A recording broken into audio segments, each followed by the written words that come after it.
உலகில் உங்களுக்கு துன்பம் உண்டு, எனினும் துணிவுடன் இருங்கள், நான் உலகின் மீது வெற்றி கொண்டு விட்டேன்.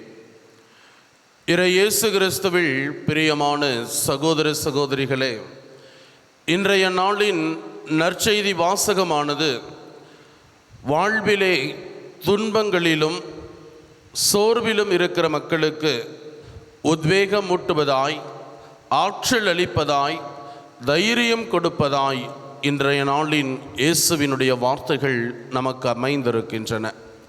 இயேசு தெள்ளத் தெளிவாக குறிப்பிடுகிறார், இந்த உலகில் உள்ள மனிதர்களுக்கு துன்பம் இல்லாமல் இல்லை. எல்லா மனிதர்களுக்குமே துன்பம் உண்டு. ஆனால் அந்த துன்பத்தின் பாதையிலே எப்படி பயணிப்பது என்று பற்றி தான் இன்று நமக்கு கற்பிக்கின்றார். இந்த இறை வார்த்தையை சிந்திக்கிற பொழுது ஒரு போர் வீரனுடைய வாழ்வில் நடந்த ஒரு நிகழ்வு நினைவுக்கு வருகிறது. மிகவும் மோசமான நிலையிலே போர் நடந்து கொண்டிருக்கக்கூடிய ஒரு சூழல். ஒரு கிறிஸ்துவ போர் வீரனின் உடலெல்லாம் புண்களாக இருக்கிறது. அவரை அந்த நேரத்திலே ஆலயத்தை மருத்துவமனையாக மாற்றி இருக்கக்கூடிய இடம், அந்த இடத்திற்கு அந்த படைவீரனை அழைத்து வருகிறார்கள்.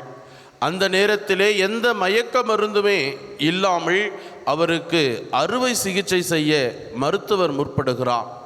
அப்பொழுது அந்த போர் வீரன் அங்கு சுவற்றில் வைக்கப்பட்டிருந்த இயேசுவினுடைய பாடுபட்ட சுரூபத்தை மட்டும் பார்த்து கொண்டிருக்கிறான். அதை பார்த்த அந்த ஒரு மருத்துவர் ஒருவிதமான ஆச்சரியத்திற்குள்ளாகிறார்.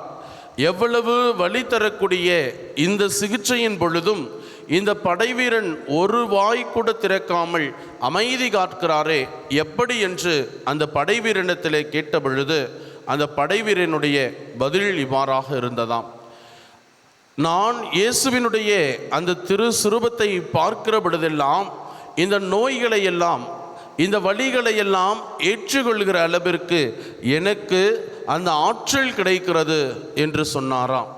ஆம், இறை இயேசுவில் பிரியமான சகோதர சகோதரிகளே, நம்முடைய அன்றாட வாழ்வில் கூட நாமும் கூட அத்தகையவர்களாய் வாழ அழைக்கப்படுகிறோம். ஒரு இடத்திலே சொல்லுவார்கள், உங்கள் வாழ்வில் வருகிற துன்பங்கள் எவ்வளவு பெரியது என்று நீங்கள் எண்ணாதீர்கள், மாறாக அந்த துன்பங்களை எல்லாம் கடந்து வர ஆற்றல் அளிக்கக்கூடிய உங்கள் ஆண்டவர் எவ்வளவு பெரியவர் என்று எண்ணி பாருங்கள், உங்கள் துன்பம் இல்லாமல் சென்றுவிடும் என்று. நம்மிலே பலர் நினைத்து கொண்டிருப்பது, துன்பங்கள் என்றாலே, சோதனைகள் என்றாலே அதை தவிர்த்து விட வேண்டும் அல்லது அதை விட்டு நாம் விலகி ஓட வேண்டும் என்று நினைக்கிறோம். அவ்வாறு இல்லாமல் நம் வாழ்வில் வருகிற ஒவ்வொரு துன்ப நேரங்களையும் நின்று நாம் எப்பொழுது எதிர்கொள்கிறோமோ, நேர்முகமாக அதை சந்திக்கிறோமோ, அப்பொழுதுதான் அதற்கு முடிவு கிடைக்கிறது.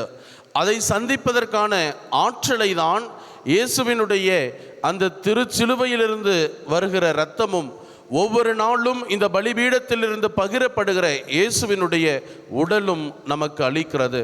இயேசுவை உடலை ஒவ்வொரு நாளும் ஆன்மீக உணவாக பெற்று கொண்டிருக்கிற நாம் இந்த வாழ்வில் வரக்கூடிய துன்பங்களை எல்லாம் இயேசுவின் மனநிலையோடு எதிர்கொள்ள வேண்டிய அருளுக்காக தொடர்ந்து மன்றாடுவோம். ஆமேன்.